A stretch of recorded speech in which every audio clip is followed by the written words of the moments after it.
How to check in online on Hair Tahiti Nui.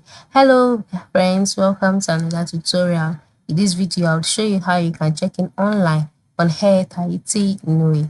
So how do you check in? The first step is to log in into the website, just like I've done here, where you can see a mini box asking you to book your flight and the likes. Once you can see all of this, scroll down to the section where you can see online check-in, manage my booking, arrival and departures, news. To ensure you click on online check-in.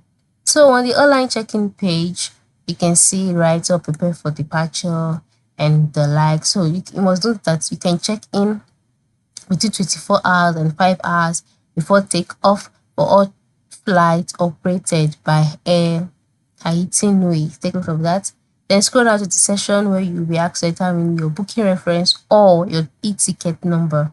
Enter that in, then your last number, then click on go to my booking, and then once you're on your booking page, follow the prompts to complete the check-in process and you're good to go. Your boarding pass will be made available, so you can print your boarding pass or download it as a PDF to your mobile device, and that way your check-in process has been successful. So this is how you can check in online on Hair Tahiti Nui. Thank you for watching. Have a good day.